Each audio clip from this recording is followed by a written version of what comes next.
Para sa mga mahilig sa kwentong aswang, subaybayan ang aming bagong channel, Aswang Diaries.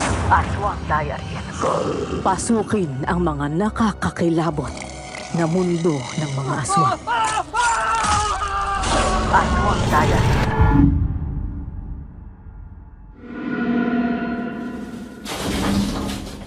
Ano to? Ito lang ang kinita mo ngayong araw? Opo, tiya. Pasensya na po. Matumal po kasi ang benta ng gulay ngayon eh. Kulang na kulang to ah. Paano ako makakapaglaro ng tong-its nito ha? Wala na nga akong panaya. Gusto mo pa akong magtiis sa kakarampot na perang to? Aba paning, baka naman pinaglolo ko mo lang ako. Siguraduhin mong wala kang tinatago kung dilagot ka sa akin. Baka naman kinupitan mo ko ha? Siguro may binili kang kung ano-no. Nako, hindi po tiya. Hindi ko po kayo kinukupitan. Wala po akong biniling kahit ano. Lahat po ng kinita ko iniabot ko na sa inyo. Kahit po anong gawin ko talagang mahina pa. Ang sabihin mo, tatamad-tamad ka lang kaya konti ang benta mo.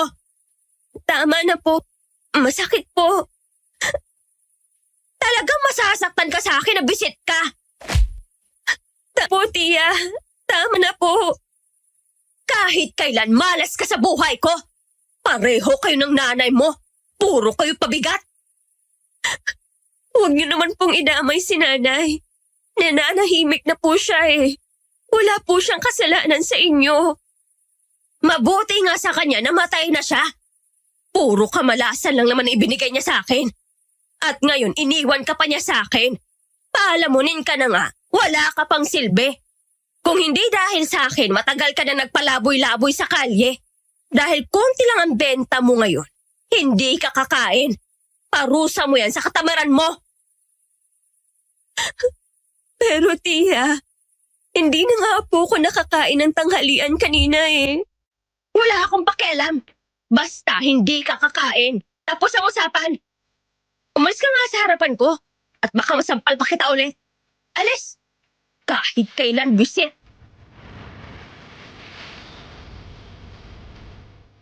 Isang mapagpalang araw sa iyo, Sir Jupiter, sa mga bumubuo ng Sitio Pangil at sa lahat ng tagapakinig.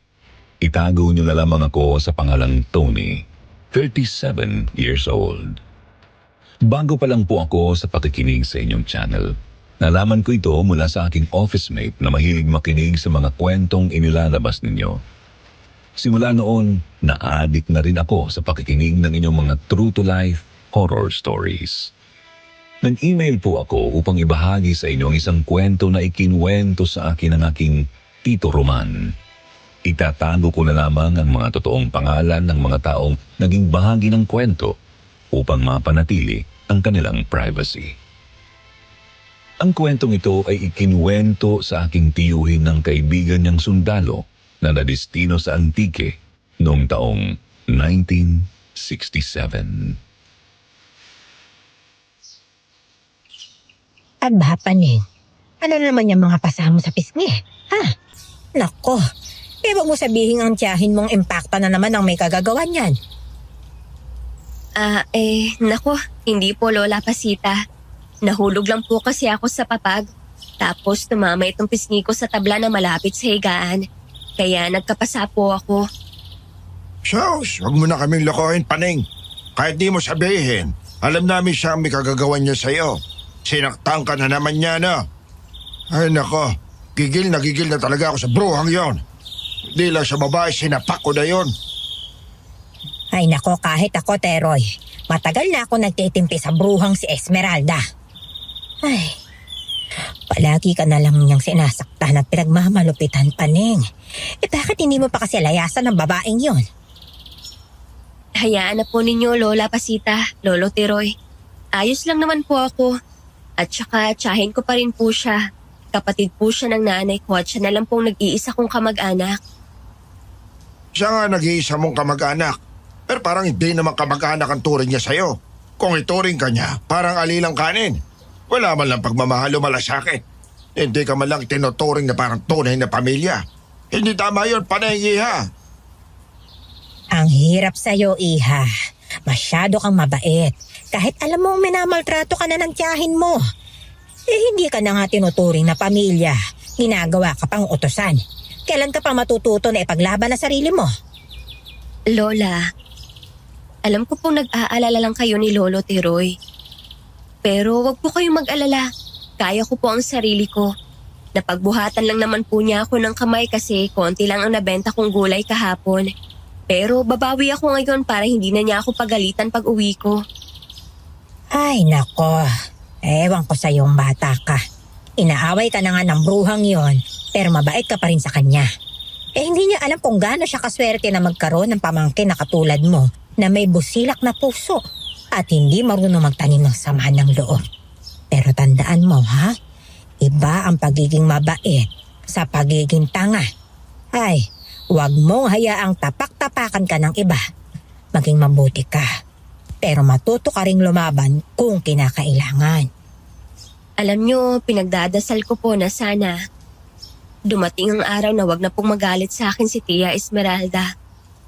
Alam kong magbabago pa siya dahil wala naman pong taong ipinanganak na masama. Siguro po may pinagdadaanan lang siya. Kaya pipiliin ko pa rin siyang unawain. Baka isang araw, matutunan niya rin akong mahalin tulad ng pagmamahal na binibigay ko sa kanya. Naku, napapasarap na ang kwentuhan natin. Pero kailangan ko na pong umalis. Magbebenta pa po ako. O sige, basta mag-iingat ka, Iha. Sana marami ka mabenta ngayon para hindi ka na niya sinasaktan. Siya, tumuloy ka na Paning. Pero mamaya ha, kapag maaga kang nakaubos ng benta, dumaan ka rito sa bahay, ha? Huhulaan kita. Po? Huhulaan niyo po ako? Di ba po sinabi ko na sa inyo na hindi naman po ako naniniwala sa mga hula-hula? Sige na Paning, pagbigyan mo na ako. Malakas kasi ang kabog nitong dibdib ko na kailangan kitang hulaan. Pagbigyan mo na ang Lola Pasita mo. Minsan lang yan maglambing sa'yo. Tsaka wala namang mawawala, hindi ba? Sige na nga po, Lola. Pero isang beses lang ha. At sana naman po hindi yan tungkol sa pag-ibig. Sige po, aalis na po ako. Magbebenta na po ako ng gulay.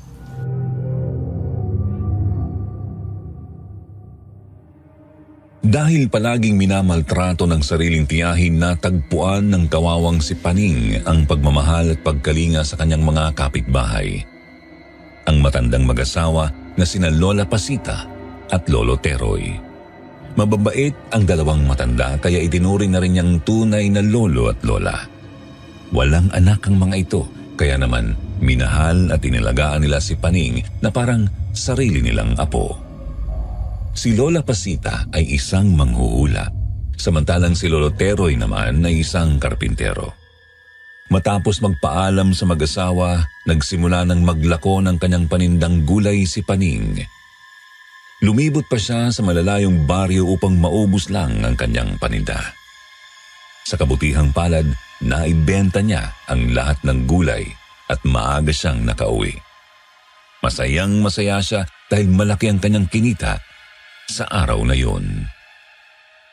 Nang dumalaw siya sa bahay ng mag-asawang matanda, labis din na natuwa ang mga ito na maaga siyang nakabalik at matagumpay na naubos ang kanyang paninda.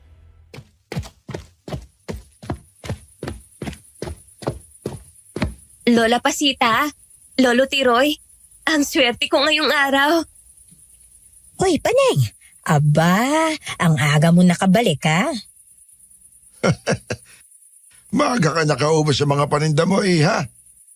Opo, ubos ang lahat ng paninda ko. Siguradong matutuwa nito si Tia Esmeralda dahil malaki ang kinita ko. Naku, pustahan tayo. Uubusin lang ng tiyahin mo lahat ng kinita mo. Uubusin lang niya yan sa sugal. Hindi ka man lang siguro pasasalamatan o bibigyan kahit konting barya bilang kapalit ng pagod mo. Bay, parang ginawa ka na niyang personal na tagapagbigay ng puhunan sa bisyo niya. Ang mabuti pa Iha, huwag mong ibigay lahat sa kanya. Ikaw ang nagpapakapagod sa pagtitinda tapos wawaldasin lang niya? Aba, siniswerte naman talaga ang bruhang yun. Ni hindi ka man lang tinutulungan sa pagtitinda. Abay, puro hilata lang ang ginagawa sa bahay niyo. Ay, hindi ka na naawa sa sarili mo, Paning. Ikaw ang nagpapakahirap sa ilalim ng araw. Ikaw ang nagtitiis ng gutom at pagod. Tapos siya lang ang nakikinabang. Abay, hindi naman makatarungan yan. Lola, naiintindihan ko po ang sinasabi niyo. Pero natatakot po kung hindi ibigay kay Tia Esmeralda ang pera. Baka magalit siya sa akin at pagalitan ako ng todo. Ipinangako ko po sa kanya na ibibigay ko lahat ng kinita ko ngayong araw. Ay, ano ka ba naman, Paning? Bakit mo hinahayaan na sarili mong apihin ng ganyan? Hindi porket ipinangako mo ay ibig sabihin tama na ang ginagawa niya sa'yo. Ang pangako ay para sa mga taong marunong magpahalaga, hindi sa mga taong sinasamantala ang kabaitan mo. Eh kung ganyan ka na lang palagi, Iha, habang buhay kang gagamitin ng tiyahin mong yon. Ay nako, ang kapal talaga ng mukha ng babaeng yon. Sarap hampasin ang bango sa mukha eh. Hindi lang bangos. Ang sarap ang pasinad 2x2 sa mukha ng Esmeraldang yun. Lola, Lolo, maghunos dili po kayo. Huwag na po kayong magalit ng ganyan. Alam ko pong mali ang ginagawa ni Tia Esmeralda.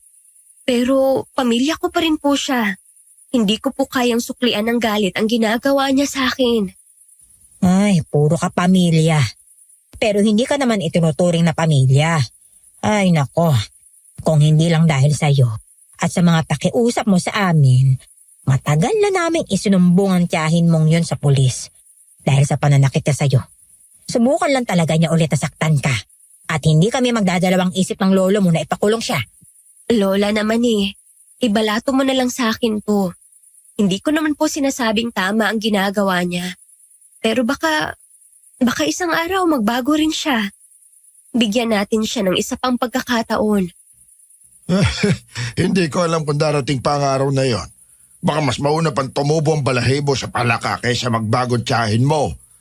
Pero dahil mahal ka namin ng Lola Pasita mo, pagbibigyan ka namin sa ngayon. Tama ang lolo Teryo mo. Kung hindi ka lang namin inaalala, ay nako, matagal lang may kinalalagyan niyang tiyahin mo. Ay teka, maiba ko Paning. Dahil maaga ka nakauwi, halika rito. Halika, at uhulaan kita. Oo nga po pala. Nako, Lola. Isa lang yan ha. At saka ayoko ng tungkol sa pag-ibig. Bakit ba ayaw mong malaman ang tungkol sa kapalaran ng love life mo, Iya? Palay mo, makakatagpo ka pala ng isang mayamang lalaki na mag-aahon sa sa kahirapan at tuluyang maglalayo sa'yo sa impakta mong tiyahin. Nako, Lolo. Wala pa po sa isip kong pag-ibig na yan. May mga pangarap pa po ako kaya ayoko magpadalos-dalos sa mga bagay na hindi ko pa naman kailangan pagtuunan ng pansin. Kung yan ang gusto mo, Iya. O siya, lapitan mo na ang Lola Pasita mo. Ako pupunta muna kina Mang Ondoy. Ako may pinagagawang kama. O sige, dyan na muna kayong dalawa. Sige po, Lolo.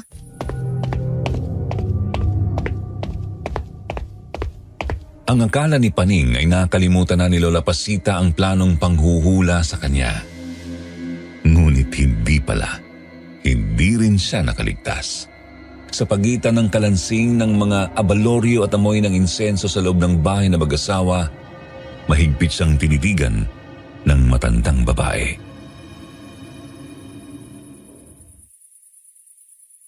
Halika, Iha, at maupo ka rito.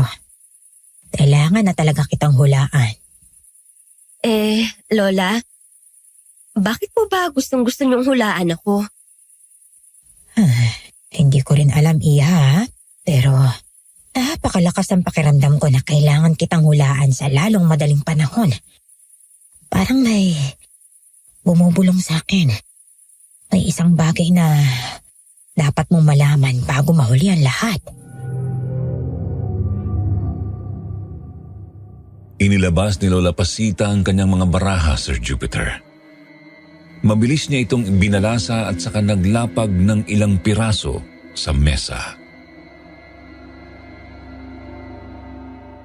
Ano naman po ang nakikita niyo sa mga barahan niyo, Lola? Biglang nanlaki ang mga mata ni Lola Pasita. Namutla siya at tila napako sa kinauupuan nang makita ang mga inalapag niyang baraha.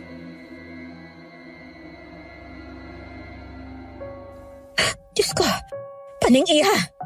Bakit, Lola? Ano pong nakikita niyo? May kung anong nilalang kang makikilala. Ha? Ano po? Mag-ingat ka sa kanya, Iha. Ha?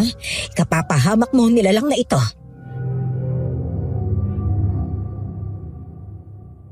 Napatayo si Paning mula sa kanyang kinauupuan, hindi makapaniwala sa kanyang narinig. Lola naman huwag niyo naman po akong takutin ng ganyan. Baka naman po nagkakamali lang kayo sa hula niyo. Hindi ako nagbibiro, Iha. At hindi rin nagbibiro ang aking mga baraha. Sir Jupiter, tinitigan ni Lola Pasita si Paning. Punong-puno ng pag-aalala ang kanyang mga mata. Isang nakakakilabot na nilalang ang nakatakda mong makaharap. At panganib ang dala niya. Totoo po ba yan, Lola? Anong nilalang naman niyang nakikita niyo? Hindi ko masyadong makita kung anong klaseng nilalang. Pero natitiyak ko, isa itong masamang nilalang. Kaya pala malakas ang kabog ng dibdib ko na hulaan ka. Kailangan pala kitang bigyan ng babala. Hinawakan ni Lola Pasita ang kamay ni Paning at mariing tumingin sa kanya. Iya, makinig ka sa akin, ha? Huwag na huwag kang magtitiwala sa kahit na kanino, lalo na sa mga hindi mo pa kakilala. Dahil baka doon nagkukubli ang nilalang na sinasabi ko. Lola, para kasing mahirap paniwalaan ang sinasabi niyo. Hindi naman po mangyayari yan kasi hula lang yan Iha, hindi ito biro. Ang nilalang na ito ay hindi katang isip. Hindi mo man ba niwalaan ngayon pero kapag dumating na siya sa buhay mo, saka mo lang maiintindihan ang sinasabi ko. Nalaglag ang balikat ni Paning. Hindi alam kung maniniwala o hindi sa narinig niya. Sa loob-loob niya gusto niyang paniwalaan na biro lang ito ni Lola Pasita. Pero bakit parang may kung anong kilabot siyang naramdaman? Hindi nagpahalata si Paning at magalang na nagpaalam na sa matanda. Nako, Lola, uuwi na po ako. Baka hinahanap na ako ni Tia. Huwag niyo po masyadong dibdibin ang hula na yan. Kaya nga po hula kasi hindi naman siguradong mangyayari. Mas mabuti pa pong magdasal na lang tayo at mag-isip ng positibo. Pero mag-iingat ka pa rin, Iha, ha? Minsan kahit hula lang, may mga nangyayari pa rin na hindi natin inaasahan. Huwag mong baliwalain ang mga babala. O siya, umuwi ka na sa inyo, ha? Baka mapagalitan ka na naman ang bruha mong tiyahin. Sige po, Lola. Babalik na lang po ako rito bukas bago ako magtinda.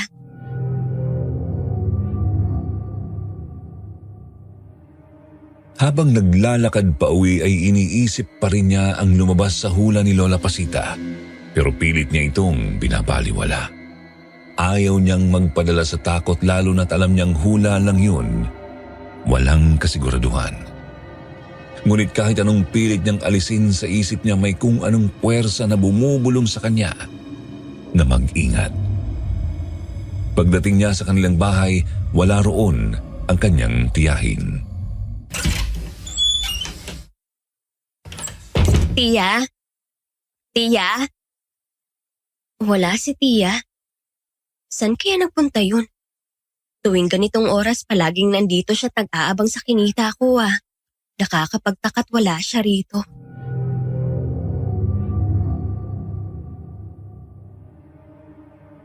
Nang may mapansin si Paning,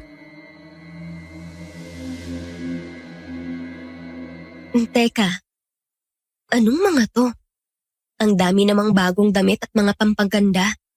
Kay Tia Esmeralda kaya ang lahat ng to? Mukhang bago pa't mamahalin. Pero akala ko ba wala siyang pera? Paano nakakabili siya ng ganito?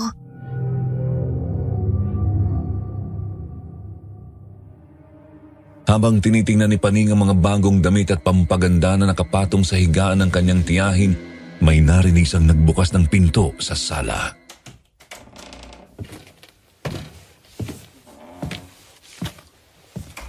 Si Tia Esmeralda. Dumating na siya.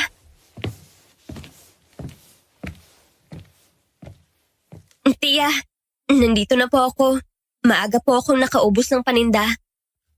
Aba, himala! Ito na yatang araw nitong pinakamaaga mong umuwi Sigurado ka bang naubos mong lahat ng panindang gulay mo?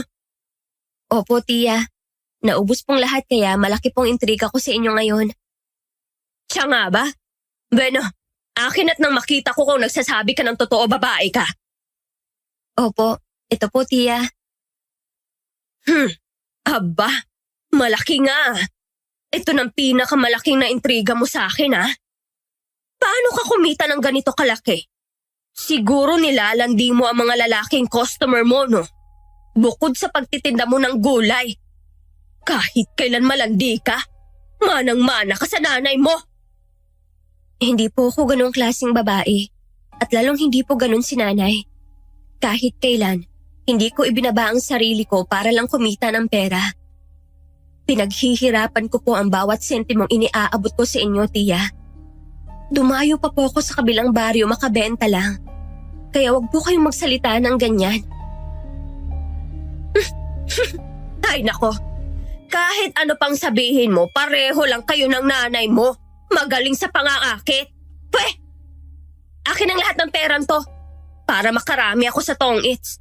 Kailangan ko makabawi sa mga talo ko.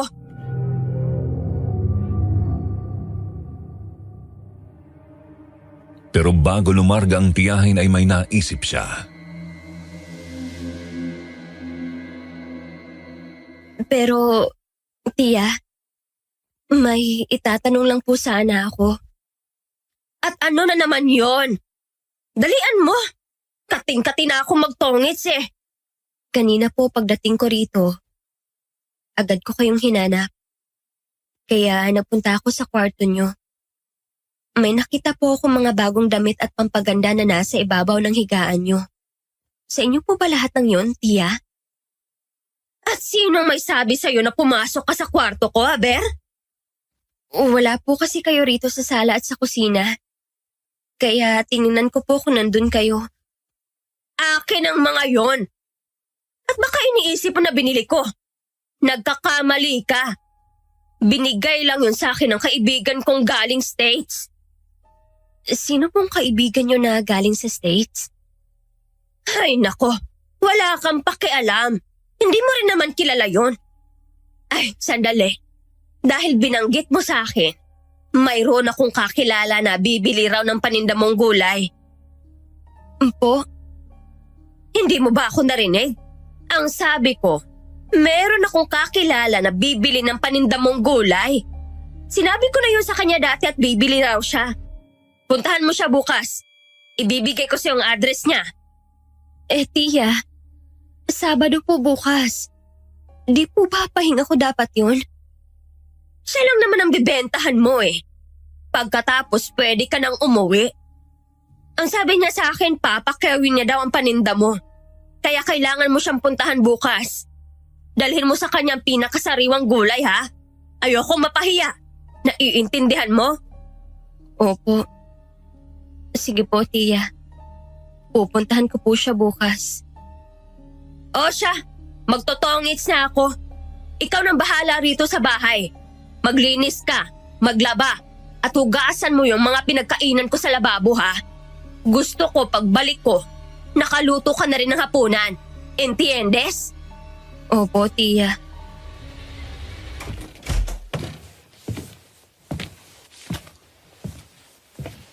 Hanggang sa pagtulog, iniisip pa rin ni Paning ang sinabi ng kanyang tiyahin na kailangan niyang magbenta ng gulay sa araw ng kanyang pahinga.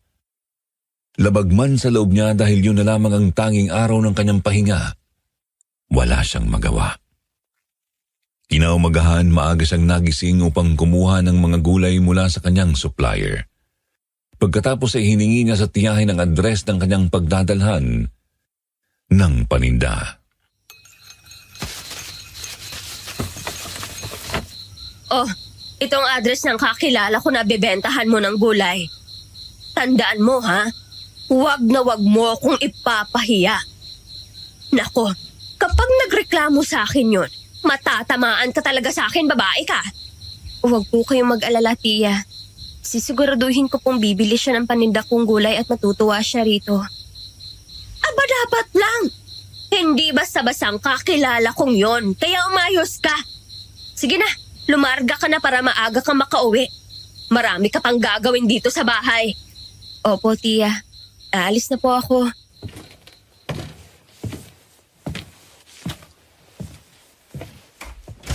Bago tumuloy sa pupuntahan ay dumaan muna si Paning sa bahay ni na Lola Pasita at Lolo Teroy.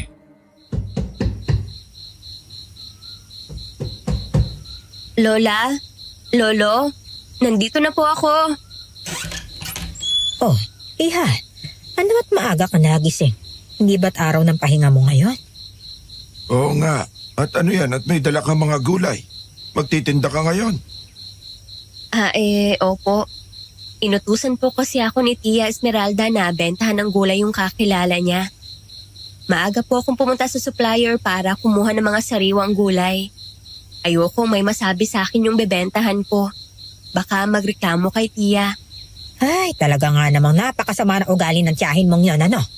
Pantakin mo, araw ng pahinga mo, pinagtatrabaho ka pa rin. Ay, nako, wala talagang puso yung babaeng yon. Hayaan niyo na po, Lola.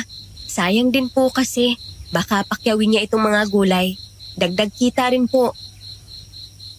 Pagkatapos ang impakta mong tiyahin lang ang makikinabang sa kikitain mo. Kahit kaya talagang babaeng yun, napakagulang.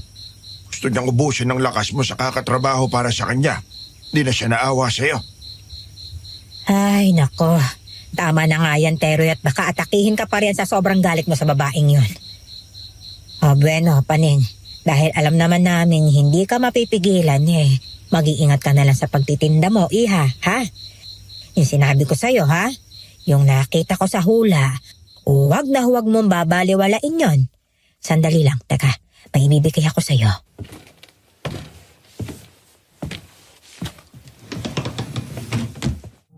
Pagbalik ni Lola Pasita, may inabot ito kay Paning.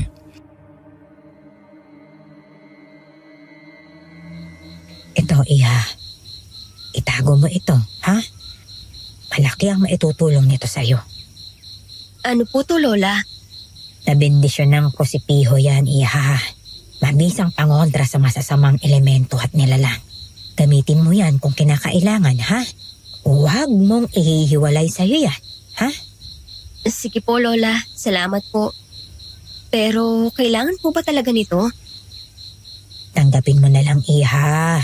Dahil wala namang mawawala. Basta itago mo yan at malaki ang maitutulong niyan sa iyo. Sundin mo na lang ang Lola Pasita mo, iha. Dahil nag-aalala lang yan sa'yo. Teka, nag-almusal ka na ba? Bago ka umalis, halika. Saluan mo muna kami ng lola mo. Nagluto siya ng sinangag at tuyo. Naku, hindi na po. Tapos na po akong kumain sa bahay. Salamat na lang po, Lolo. Sinabi lang yon ni Paning dahil nahihiya siya sa dalawang matanda. Kakaunti na nga lang ang pagkain ng mga ito kaya hindi na siya nakisalo. Tiniis na lang niyang gutom kahit wala pa siyang kinakain mula ng magising. Kape lang ang kanyang ininom dahil inubusan siya ng almusal ng kanyang tiyahin.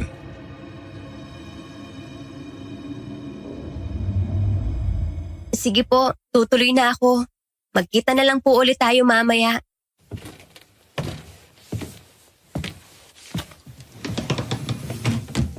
Pagkaalis ni Paning, may kung anong naramdaman si Lola Pasita.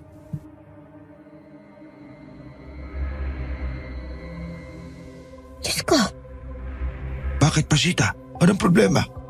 bigla akong kinabahan, Teroy. Ganito rin ang naramdaman ko bago ko hinulaan kahapon si Paning. Ito ba yung sinabi mo sa akin? Yung hula mo sa kanya? Oo, at Huwag naman saan nang mangyari. Huwag ka mag-alala. Kaya ni Paning ang sarili niya. Tsaka, binigyan mo naman siya ng pangontra. Manalig lang tayo. Hindi siya papabayaan ng Diyos. Samantala papunta na si Paning sa lugar na isinulat ng kanyang tiyahin. Ngunit maya-maya, bigla siyang nagtaka.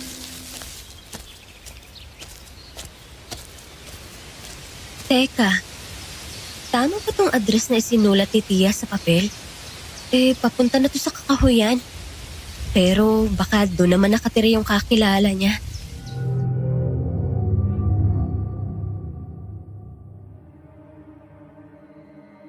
Kahit nagtataka ay nagpatuloy sa paglalakad si Paning. Habang naglalakad sa Kakahuyan, may naamoy siyang kakaiba. Ano yun? Ang bango. Ngayon lang ako nakaamoy ng ganitong kabangong halimuyak.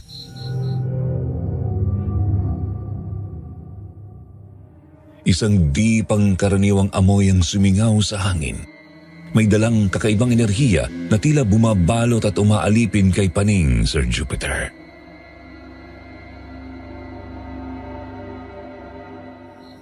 Ano bang klaseng amoy yun?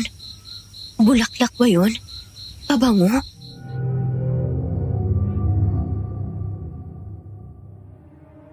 Sinundan ni Paning ang mabangong amoy. Hindi niya namalayan na nakarating na pala siya sa loob ng gubat.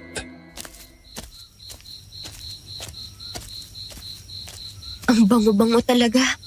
Saan kaya nanggagaling yun? Maya-maya ay may nakita siyang bahay sa di kalayuan. Ha? Teka. Naku. Nasa na ba ako? At bakit biglang nawala yung mapagong amoy?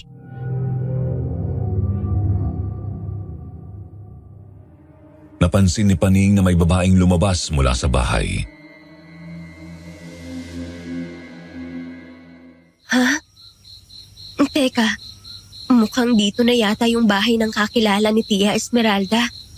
At yung babaeng yun, siya na kaya yun? Sandali, malapitan nga.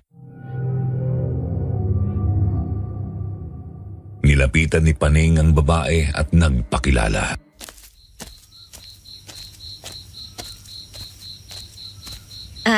Magandang araw po. Kayo po ba ang kakilala ni Tia Esmeralda? Kayo po ba si Nerissa?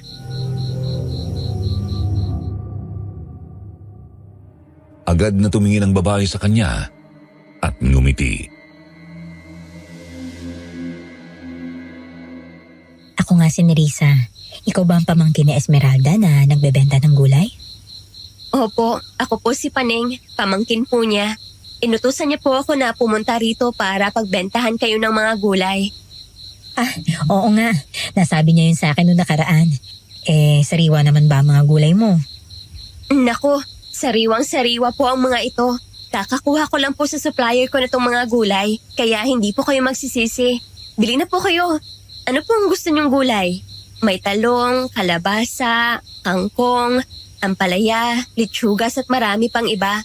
Mayroon din pong sitaw, okra, repolyo at patatas. Siguradong presko at masustansya ang mga to. Sige na po, Aling Nerissa. Pili na po kayo para may maluto kayong masarap na ulam mamaya. Ang dami mo naman palang gulay eh. Mahirap pumili ha.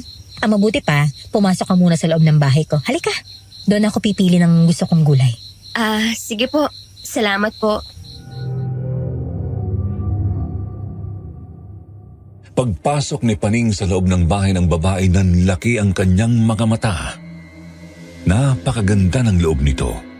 Malinis, elegante, at tila mas malaki ang loob kaysa sa labas. Samantalang mula sa labas, parang maliit at hindi kapansin-pansin ang kagandahan ng loob ng bahay. Napansin ni Nerissa ang paglingalinga ni Paning.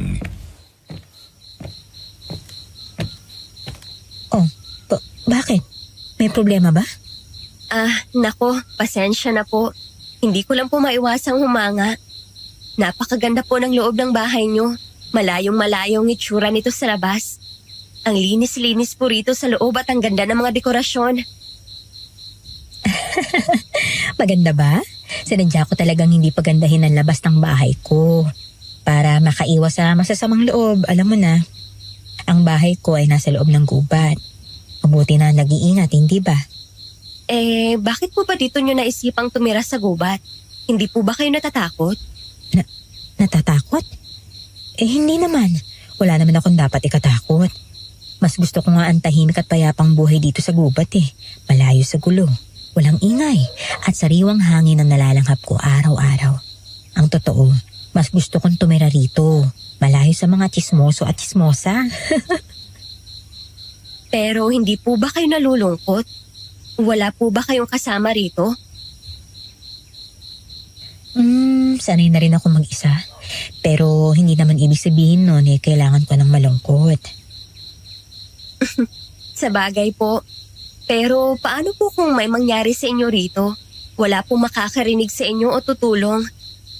Kaya nga na sinabi ko sa'yo, wala akong dapat na ikatakot. Kaya kong sarili ko. Kaya nga malakas ang loob kong tumira rito, hindi ba? At teka, ang mabuti pa, maupo ka muna rito sa kusina. Magpahinga ka muna, ha? Sandali, ha? Kukuha muna kita ng maiinom. Ay, nakakahiya naman po. Huwag na po, ayos lang po ako. Hindi ko po kayo gustong abalahin. Naku, wala yun. Bisita kita kaya dapat lang naalokin kita ng maiinom. At saka malayo ang nilakad mo pupunta rito. Maupo ka lang dyan ha at ipaghahanda kita ng tsaa. Habang nakaupo si Paning, muling sumingaw sa hangin ang mabangong amoy na naamoy niya kanina habang papunta siya sa bahay ni Nerissa. Teka, ayun na naman yung mabangong amoy.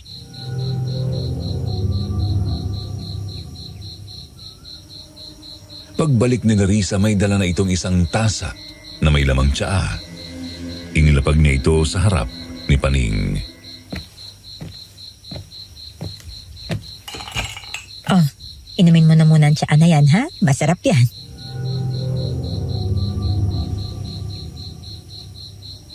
Inamoy ni Paning ang tsaa at bigla siyang napamulagat sa naamoy niya. Sandali. Ang amoy na yun. Ito yun. Ang amoy nitong tsaa. May itatanong po sana ako.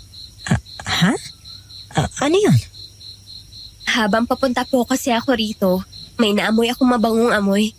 Parang amoy ng bulaklak o pabango. Ganitong-ganito po ang amoy na yun. Hindi ako maaaring magkamali. Parang kakaiba po ang bango niya. Hindi lang basta halimuyak. May halong tamis na kung ano at parang may misteryo sa amoy. Saan po ito nanggagaling? Yun ba? Ang amoy na naaamoy mo ay ang mga espesyal kong tsaa. Ganyan talaga ang amoy niyan dahil gawa yan sa isang bulaklak na dito lang sa gubat matatagpuan. Mabango, hindi ba? Bukod sa mabango, nakakapagpakalma rin ito ng pakiramdam. Mabuti yan sa katawan, kaya inumin mo na yan tsaa, ha?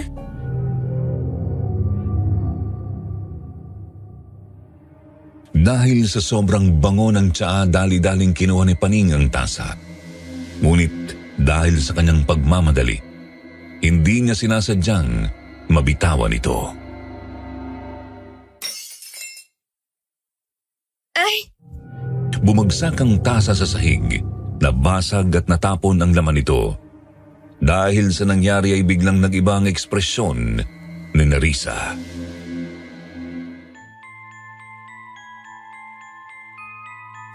Oh, ano ka ba naman? Bakit mo naman tinapon yung tsaa? Naku, pasensya na po. Hindi ko po sinasadya. Nabitawan ko po kasi sa sobrang pagmamadali. Ang init po kasi ng tasa. Kaya natakot akong matapon sa kamay ko.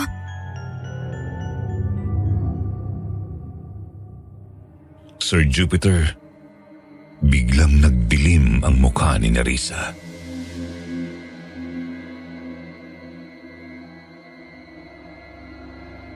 Ay, nako. Napaka-arte mo naman kasi. Ayan tuloy, nabasag pa yung tasa at natapon yung tsaa. Ay, Napakatanga mo. Hindi ko po sinasadya. Pasensya na po talaga. Hindi ko po gusto na mabasag ang tasa at matapon ang tsaa. Hindi inaasahan ni Paning ang naging reaksyon ni Nerissa.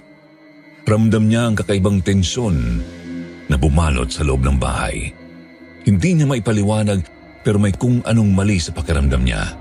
At lalo pang hindi niya inaasahan ang mga susunod na mangyayari. Hindi ko akalain na magagalit ako ng ganito. Kasalanan mo tong babae ka. Kung ininom mo na agad yung tsaa, hindi sana natapon. Madali na sana ang lahat eh. Pero mukhang pinahihirapan mo pa ako. Ano pong ibig niyong sabihin? Bakit po kayo biglang nagalit sa akin? Ang tsaa na iinumin mo ay may pampatulog. Kaso natapon, kaya hindi matutuloy ang plano ko sa'yo.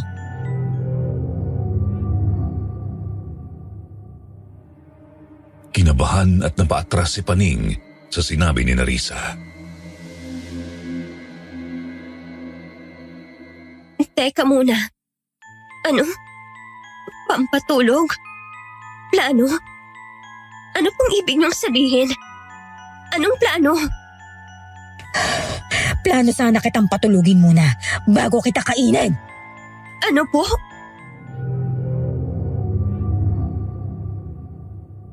Nanlaki ang mga mata ni Paning nang biglang damputin ni Nerissa ang malaking kutsilyo sa mesa at itinapat sa kanya.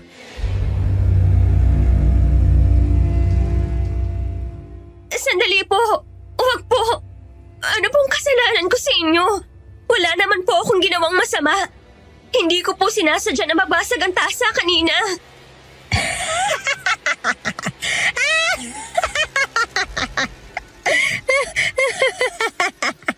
Wala ka talagang alam, ano? Kawawa ka naman. Mamamatay ka nang hindi mo nalalaman ang totoo.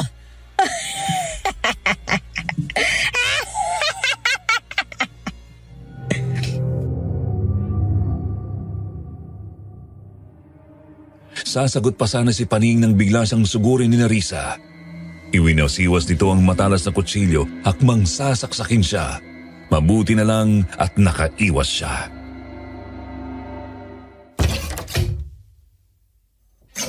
Ay! Huwag po! Parang awa niyo na! Wala po akong kasalanan sa inyo! Maawa po kayo sa akin! Wala akong awa. Kaya baliwala ang pagmamakaawa mong babae ka! Mamamatay ka!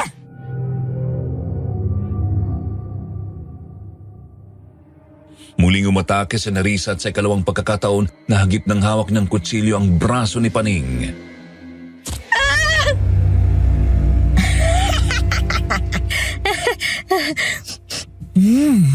Ang bango ng dugo mo. Nakakatakam.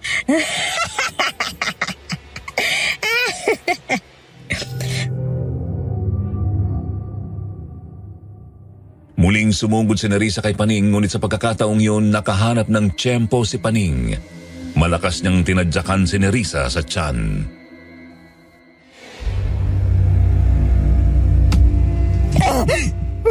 Walang hiya kang babae ka! Magbabayad ka! Hindi na nagdalawang isip si Paning. Dali-dali siyang lumabas ng bahay at nagtatakbo palayo. Nanginginig ang buo niyang katawan habang binabagtas ang kagubatan. Diyos ko, nababaliw na yata ang babaeng yun. Bakit niya ako gustong patayin? Mukhang may sira sa utak ang kakilalang yun ni Tia Esmeralda.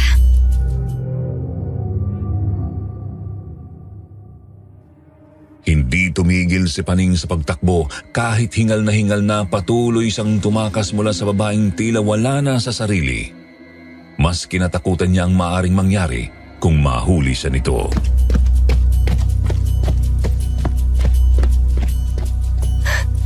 Nasaan na kaya siya? Nahabol kaya niya ako? Ngunit bago siya makapag-isip ng susunod na gagawin, may biglang humarang sa daraanan niya. Nawalan siya ng balanse at bumagsak sa lupa.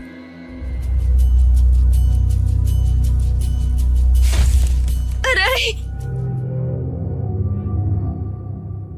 Halata ang kaba sa mukha ni Paning matapos niyang bumangga sa isang estranghero. Napaatras siya, nanginginig at punong-puno ng takot. Huwag po! Maawa kayo sa akin! Pakiusap! Huwag po! Binibini, sandali. Hindi ako masamang tao. Minahon ka, Binibini. Dahan-dahang huminga ng malalim si Paning habang unti-unting bumabalik ang kanyang ulirat. Saka lamang niya napagtanto kung sino ang kanyang kaharap. Huwag kang matakot sa akin. Isa akong sundalo. Hindi ako masamang tao. Sundalo ka? Oo, Binibini. Sundalo ako. Pasensya ka na. May gusto kasing manakit sa akin. Isang babaeng nababaliw. Mabuti na lang at natakasan ko siya. Kundi baka napatay niya ako. Shh! Huwag ka na umiyak. Ligtas ka na sa kung sino man ang tinatakasan mo. Ang mabuti pa, sumama ka na sa akin. Maghanap tayo ng lugar kung saan di ka niya mahahanap. Bilisan mo.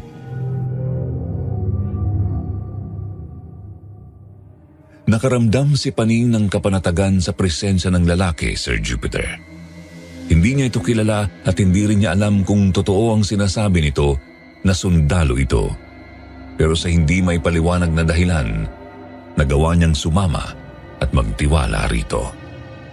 Dinala siya ng lalaki sa isang tagong kuweba sa gitna ng kagubatan. Dito. Mukhang wala na makakasunod sa atin dito. Mukhang ligtas naman tayo rito. Sana.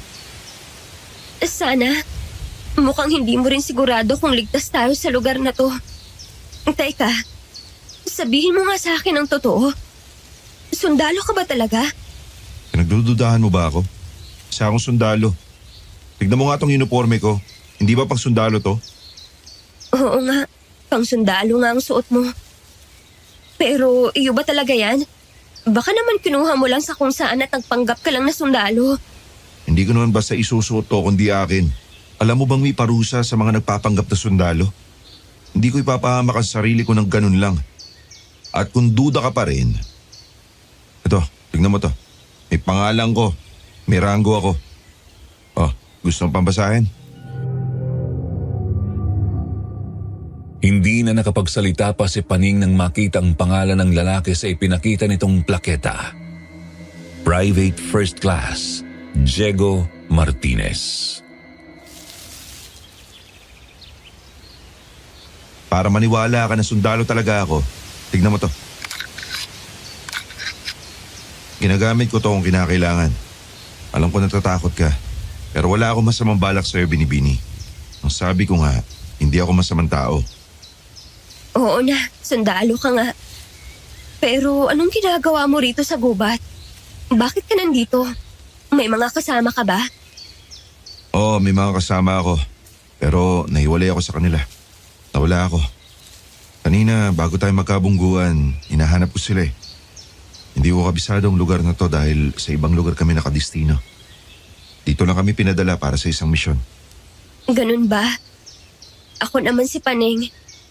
Malawak kasi ang gubat dito sa amin. Kahit ako na taga rito, hindi ko rin kabisado ito dahil hindi naman ako madalas pumunta rito. Ang totoo, magbebenta lang sana ako ng gulay. Inutusan ako ng tiyahin ko na puntahan yung kakilala niya na pagbebentahan ko. Pero hindi ko akalain na may saltik pala sa utak yun at mukhang mamamatay tao. Hindi ko nga alam kung paano nakilala ng tiyahin ko yun eh. Kawawa ka naman. Munti ka na palang mapahamak dahil sa isang masamang tao. Pero huwag ka mag-alala. Ihatid na lang kita sa inyo para makauwi ka na. Saan ka ba nakatira? Sa labas pa ng gubat na ito ang bahay namin. Pero hindi ko na alam ang daan pabalik. Nang tumakas ako sa babaeng baliw na yun, hindi ko na namalayan kung saan ako nagsuot. Nakalimutan ko na ang daan pabalik. Pareho pala tayong naligaw sa lugar na to. Ang mabuti pa, magtulungan na lang tayo. Tulungan mo ako mahanap yung mga kasamahan ko at tutulungan kita makabalik sa inyo. Habang magkasama tayo, ligtas ka mula sa kung anumang panganib na maaaring sumalubong sa atin sa gubat na to. Huwag ka mag-alala, hindi kita pababayaan. Sige, payag ako dyan. Wala na rin naman akong ibang pagpipilian. Hindi ko rin kabisado ang lugar na to. At baka makasalubong ka na naman yung babaeng baliw na si Nerissa. Ilang minuto ang lumipas bago nagdesisyon sina Paning at Diego na lumabas ng kuweba at maglakad-lakad. Hanggang sa abutan na sila ng dilim. Habang naglalakad, marami na rin silang napagkwentuhan.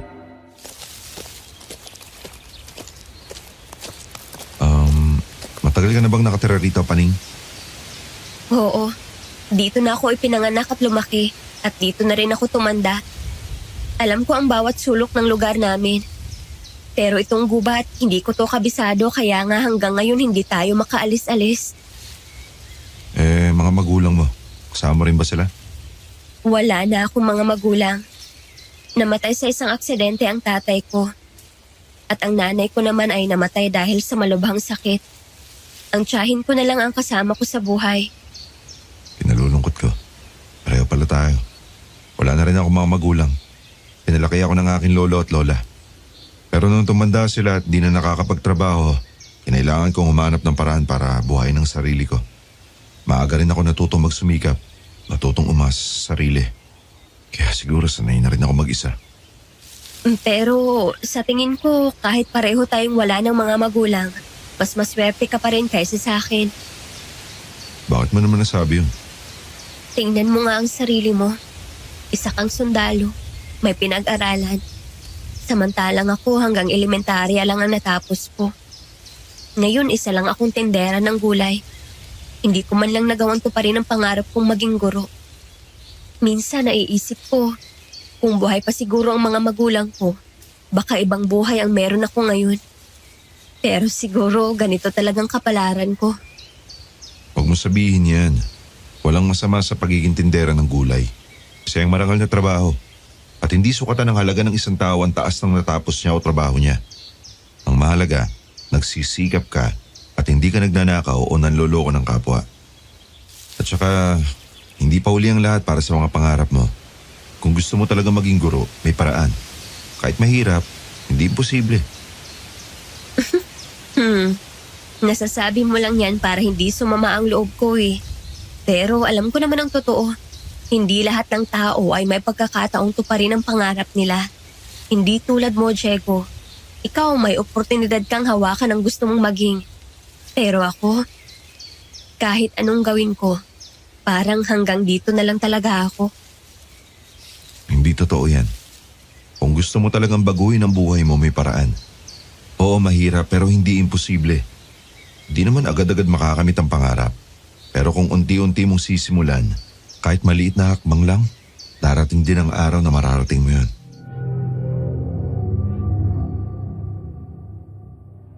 Nasa ganun silang tagpo nang biglang makarinig ng kakaibang kaluskos mula sa makakapal na halaman sa paligid. Mabilis na napakapit si Paning sa braso ni Diego. Ano yun? Narinig mo ba yun? Shh! Kamingay. Kami kung sino o ano sa paligid. Bilis, magtago ka sa likod ko. Diyos ko, ano ba kasi yun, Diego? Natatakot na ako. Nararamdaman ko na may nagmamadyak sa atin. Hindi ko alam kung sino o ano. Pero pakiramdam ko ang datong sumugod eh. Ano? Nakakatakot naman. Diego, huwag mo akong iiwan ha. Bakit naman kita iiwan? Kahit kailan, hindi ako nang iiwan ng babae. Lalo na kapag maganda. Sa kabila ng takot, biglang nakaramdam ng kilig si Paning. Pero hindi nagpahalata.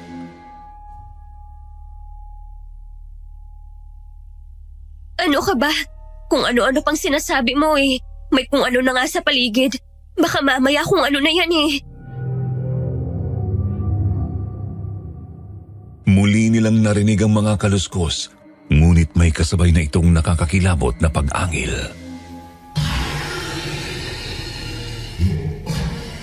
Diego, anong tunog yun? Parang mabangis na hayop. Hindi ko rin alam.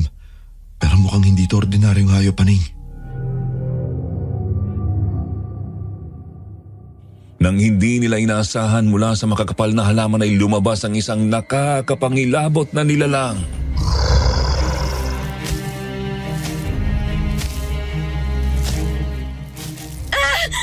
Ano yan? Impacto ba yan o maligno? Hindi ko alam.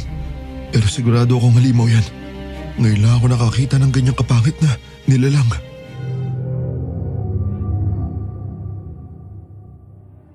Tama ang sinabi ni Diego.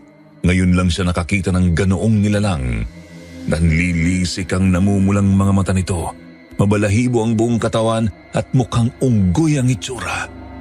Mayroon din itong matatalim na kuko at pangil. Ang bawat paggalaw nito ay nagpapakita ang hindi pangkaraniwang liksi at ang nakakatakot na pag-ungol nito ay tila babala ng pagsalakay. Unti-unti itong lumapit sa kanila. Waring inaaral ng bawat kilos nila. Habang ang malamig na hangin ay dumampi sa kanilang balat na nagbigay ng mas nakakakilabot na pakiramdam. Mabilis na kinuha ni Diego ang baril at itinutok iyon sa nilalang.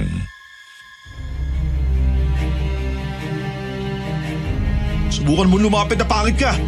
At papatingin ko sa iyo itong bala ng baril ko.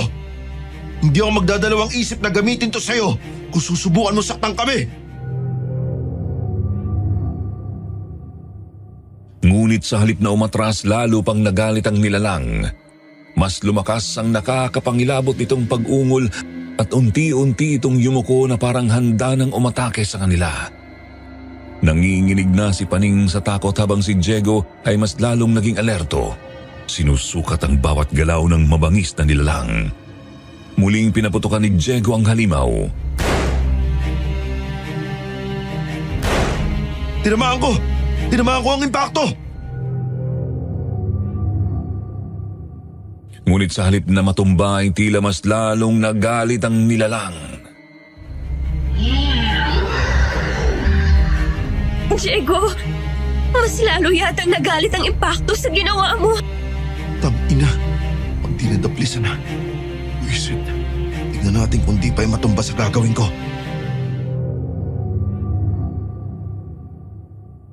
Sunod-sunod na pinaputukan ni Diego ang nilalang. Tinamaan ito sa iba't ibang bahagi ng katawan.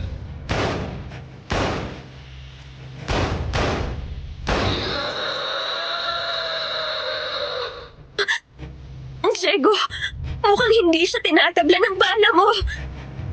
Oo, ano? Tangina, anong klaseng nilalang yun? Galit na siya.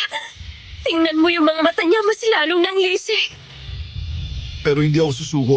Kahit anong mangyari, lalaban ako hanggang sa uling bala ko.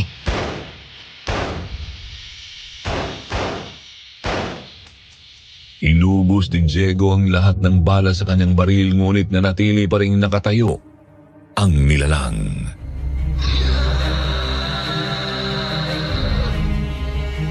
Buisit, wala na akong bala. Pero hindi pa rin siya namamatay. Mukhang matibay ang isang yan. Paano na yan? Ano nang gagawin natin? Nilingon ni Diego si Paning at alam niyang taglid na sila sa mga sandaling yun, kaya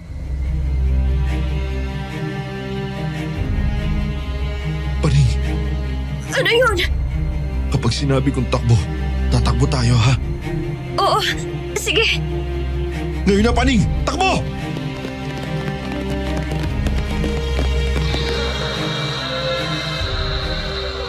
walang nagawa ang dalawa kundi ang tumakbo. Ngunit sadyang mabilis ang nilalang. Nagawa nitong makatalon ng napakataas at lumapag sa harapan nila. Hinarang ang kanilang daraanan. Walang ano-ano gamit ang matatalas nitong kuko ay nagawa nitong kalmutin sa likuran si Diego.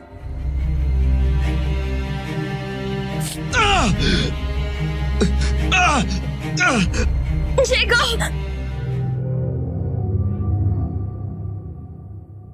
Napasubsob si Diego sa lupa, ngunit hindi pa doon natapos ang pananalasa ng nilalang. Agad nitong sinakalang lalaki sa lieg at inihagis ito sa isang malaking puno.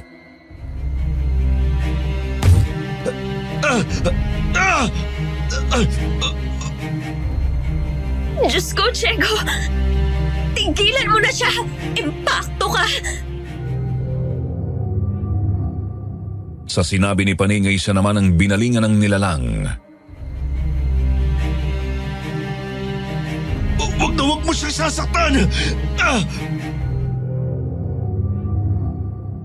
Sa kabila ng matinding sakit mula sa pag-atake ng nilalang, pilit na bumangon si Diego, ngunit masyadong mabilis ang nilalang. Agad nitong hinila ang binti ni Paning at kinaladkad ito palayo. Wag! Wag! Bitawan mo ako! Diego, tulungan mo ako! Paning! Bitiwan mo siya, impakto ka! Diego!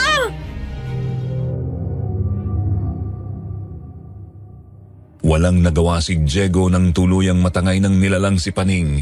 Samantala sa sobrang takot ay nawalan ng malay si Paning habang hila-hila siya ng nilalang.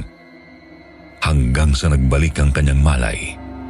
Pagmulat ng kanyang mga mata, natagpuan niya ang sarili sa isang madilim na kwarto.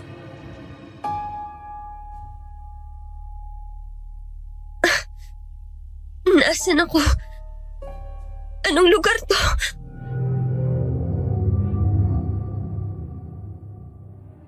Sinubukan niyang igalaw ang kanyang mga kamay at paa, ngunit naramdaman niyang nakakadena ang mga iyon.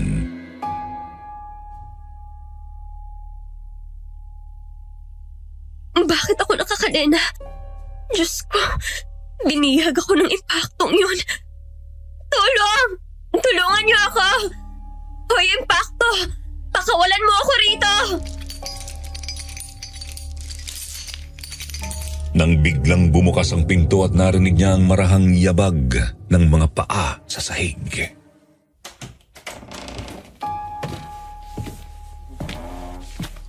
Napalingon si Paning at nanlaki ang kanyang mga mata nang makita ang nakakatakot na nilalang na bumihag sa kanya.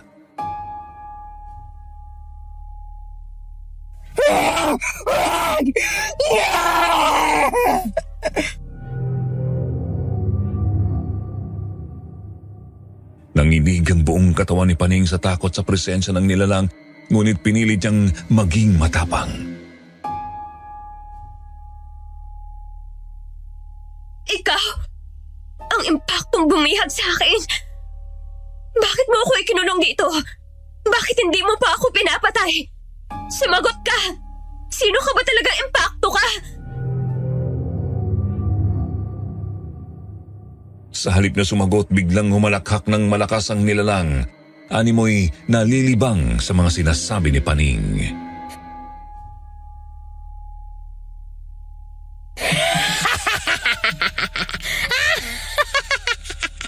Huwag kang mag-alala, babae. Papatayin din naman kita. Maya-maya lang. Buisit ka.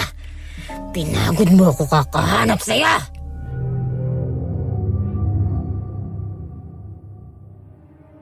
Sir Jupiter, napakunot noo si Paning na tila may biglang naalala. Teka! Huwag mong sabihin!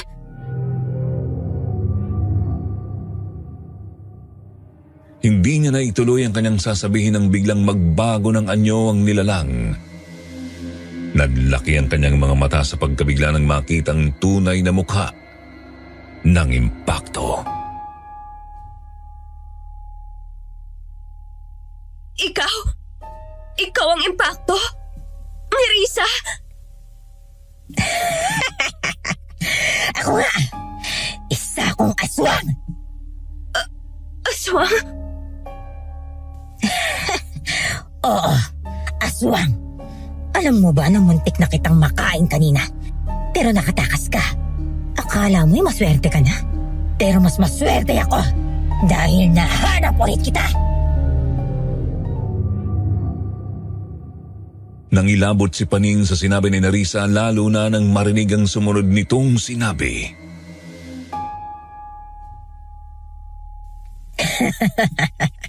At nakakatuwa pa, may natagpuan ka pang sundalong tutulong sa'yo.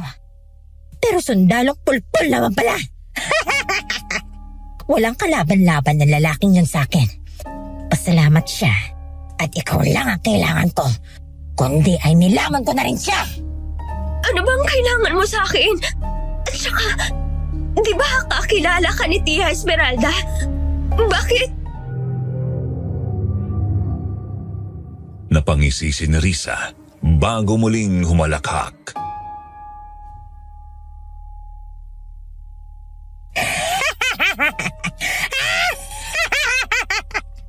Wala ka nga talagang alaman, ha?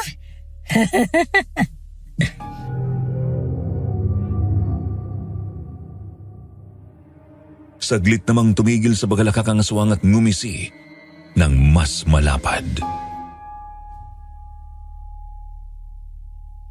Sige, dahil mamamatay ka na rin lang, sasabihin ko na sa'yo. Pero bago yan, may gusto munang kumausap sa'yo.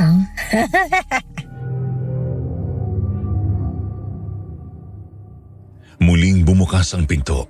Napalingon si Paning at halos hindi makapaniwala sa nakita niya. Tia Esmeralda? Kumusta ka na, aking pamangkin?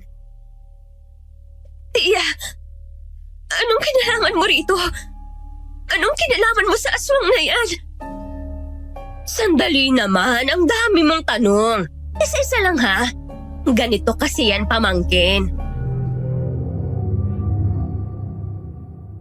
Biglang tumalim ang boses ng kanyang tiyahin, puno ng pang-aasar. Ang totoo, sinadya ko talagang papuntahin ka rito kay Nerissa para dispatchahin ka. Ano? Pero, bakit Tia? Anong kasalanan ko sa inyo? Alam mo, babae, matagal ng plano ng tiyahin mong ipapatay ka para makuha niya ang iniwang pera sa'yo ng mga magulang mo sa bangko. Kaso, bago niyo ito makuha, kailangang mamatay ka muna.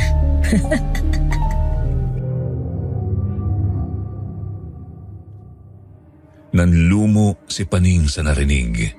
Hindi siya makapaniwala na may iniwan palang pera para sa kanya ang kanyang mga magulang. Wala siyang kaalam-alam. Nanginginig siyang napatingin sa kanyang tiyahin.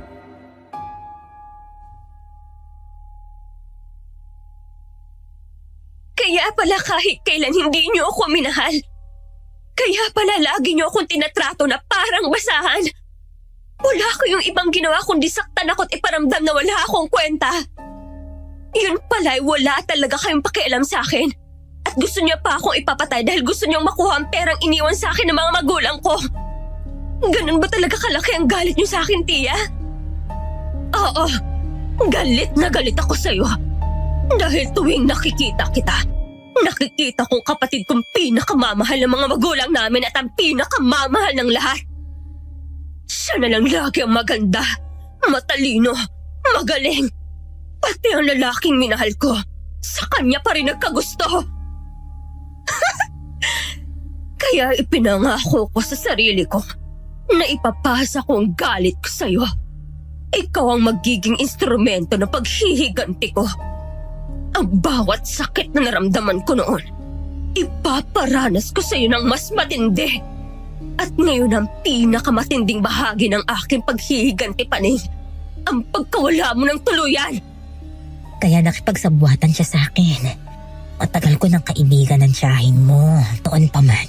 Matagal niya nang alam na isa akong aswang. Ngunit hindi niya kailanman isinumbong sa mga tao.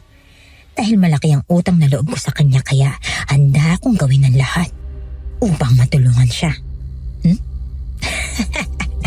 Naalala mo ba ang mabangong amoy na naamoy mo? Ako may kagagawan yun.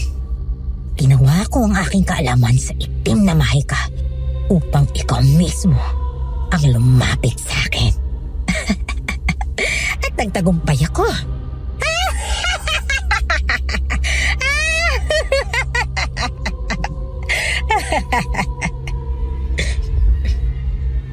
Itim na mahika? Oo nga pala. Bukod nga pala sa pagiging aswang ay isa ka rin palang mangkukulam. Napakahusay mo sa ginawa mong yun, kaibigan. At nga pala, salamat sa mga binigay mo sa akin na mamahaling damit at pampaganda, ha? Walang anuman, kaibigan. Pasasalamat ko yun sa'yo. Dahil ngayon lang ulit ako makakatikim na sariwang laman ng tao. Lalo na ng isang babae. Hindi naman limit sa'yo na matagal na akong huminto sa pagkain ng tao, hindi ba?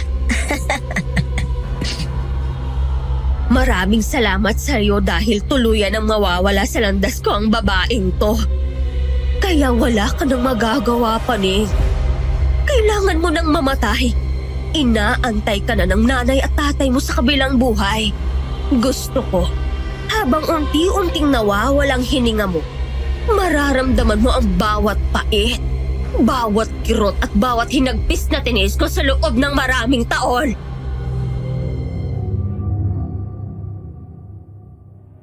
Sa mga nalaman niya ay saka lamang naalala ni Paning ang hula sa kanya ni Lola Pasita.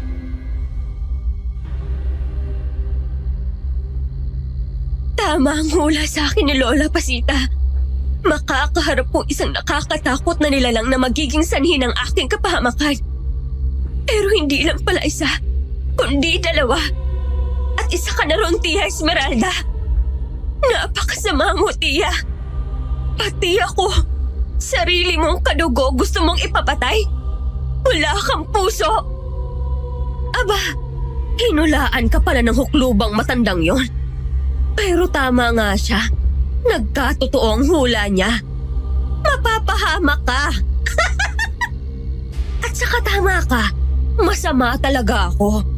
Kaya magdasal ka na dahil ipapakain na kita sa kaibigan kong aswang.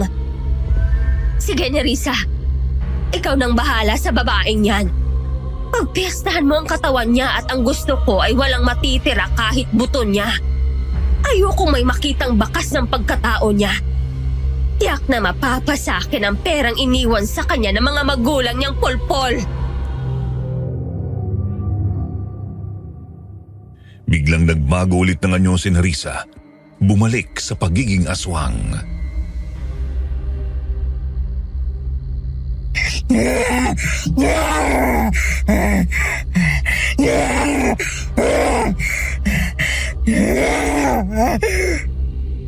Huwag po, Tia.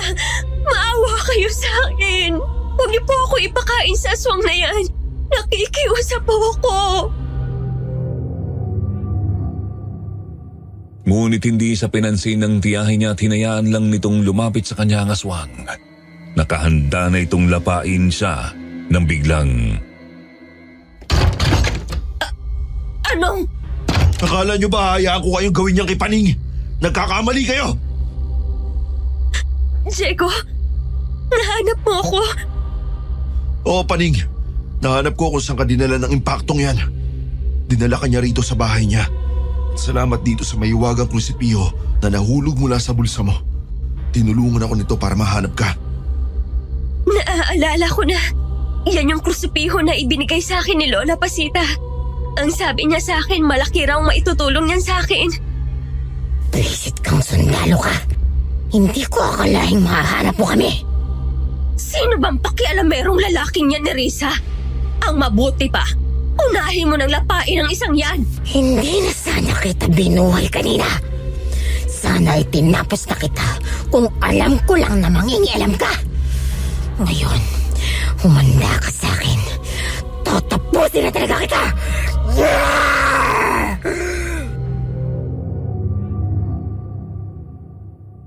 Biglang umatake si Nerissa, ngunit bago pa man siya makalapit itinaas ni Diego ang hawak niyang krusipiho. Bigla itong nagliwanag at napaatras ang aswang.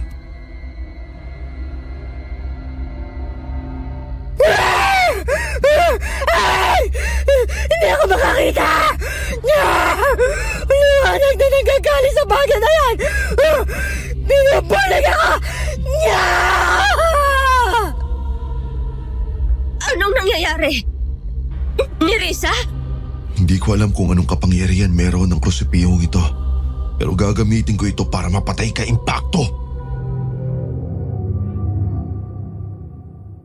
Buong Tapang na sumugod si Diego sa nanghihinang aswang. Itinusok niya ang matulis na dulo ng krusipiho sa isa nitong mata.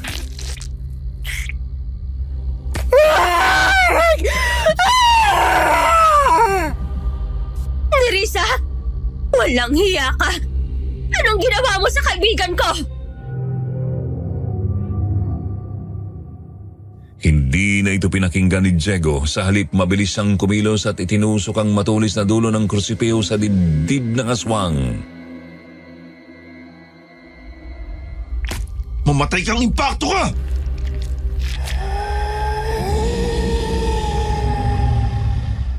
Sir Jupiter, isang nakakakilabot na hiyaw ang umilingaw-ngaw sa loob ng kwarto.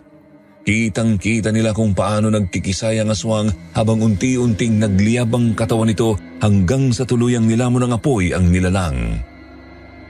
Hanggang sa wala nang matira rito, kundi abo. Sa nangyari ay natulala si Esmeralda at mas lalong humagulgol. Hindi! Nerissa! Paano na ang plano ko?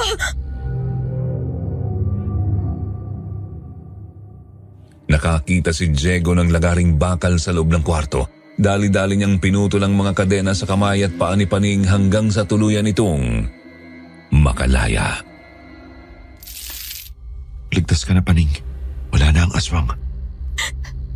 Salamat, Diego. Akala ko hindi na ako makakaligtas. Muntik na ako mawala ng pag-asa.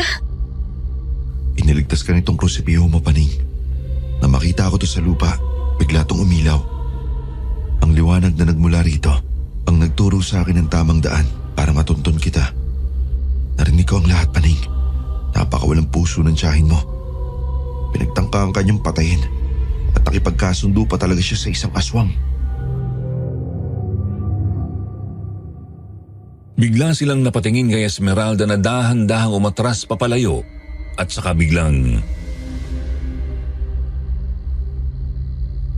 Hindi ako magpapahuli sa inyo. Akala nyo ba na porke napatay nyo si Nerissa ay magagantihan nyo ako? Nagkakamali kayo! Tia, bumalik ka!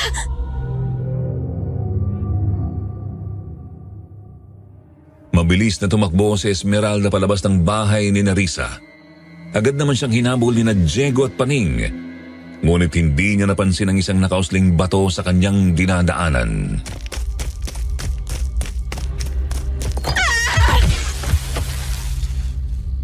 Tia Esmeralda!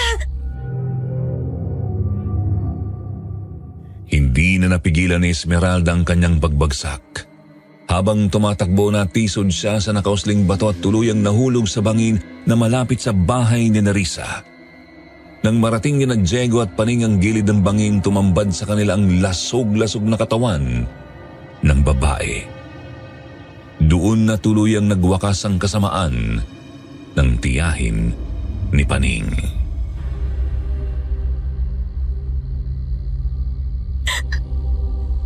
Tuluyan na akong naging ulila, Diego.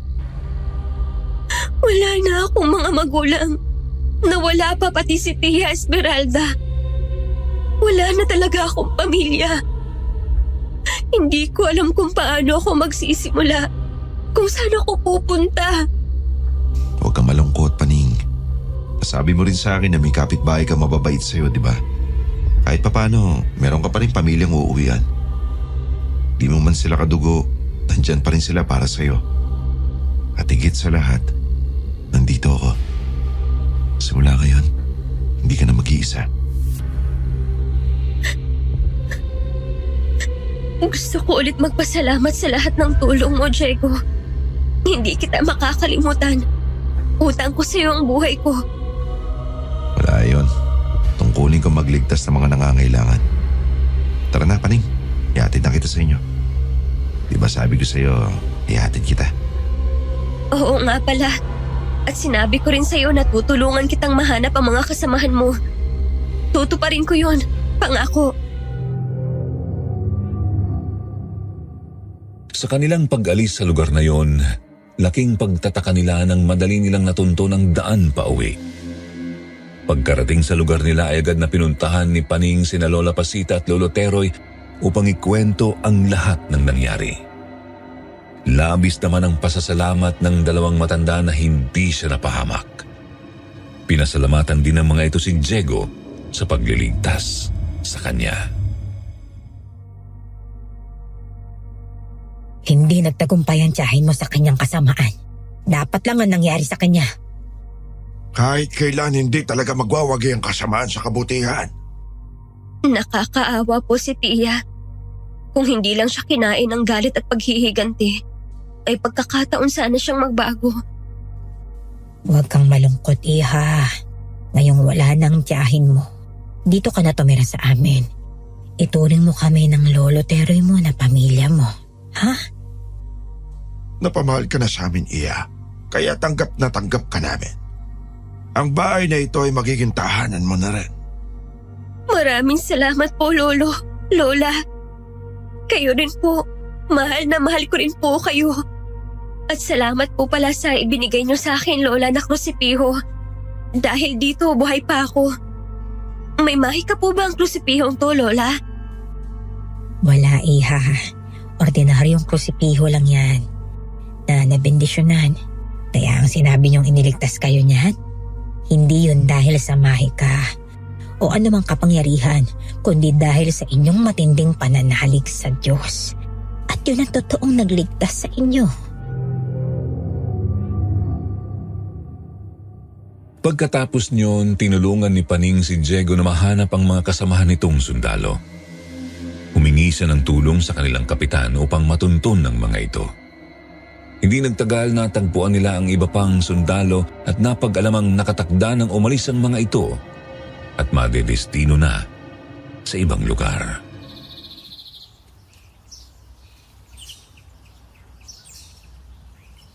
Paano ba yan? Hindi na ba kita muling makikita, Diego? Magkikita pa tayo, Paning. Pangako, dadalawin kita rito. At ito, itabi mo yan.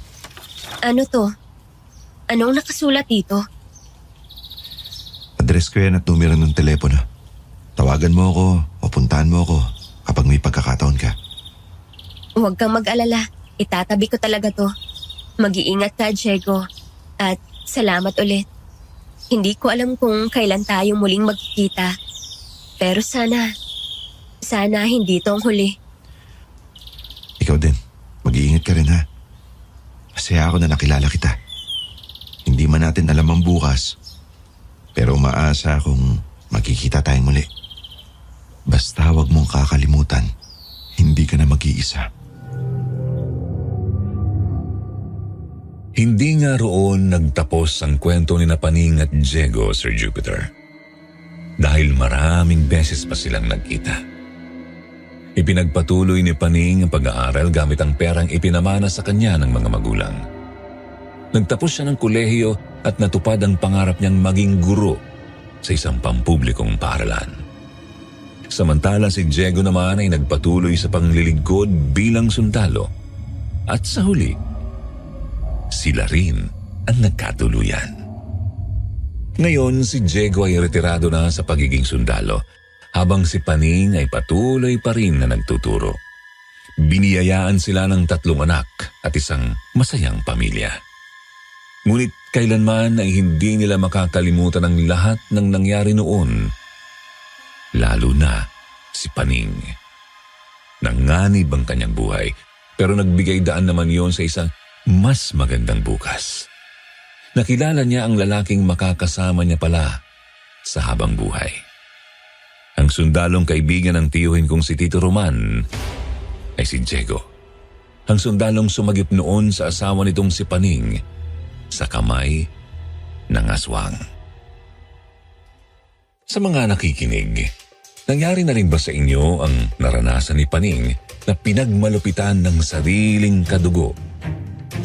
Pero sa bandang huli nakabangon at nagtagumpay sa buhay. I-share nyo naman sa comment section ng channel na ito ang mga sagot nyo kung sakaling mapili ang aking kwento. Maraming salamat po sa pakikinig at huwag kalimutang i-like, i-share at i-subscribe ang channel na ito para sa mas marami pang kwentong katatakutan na kapupulutan ng aral.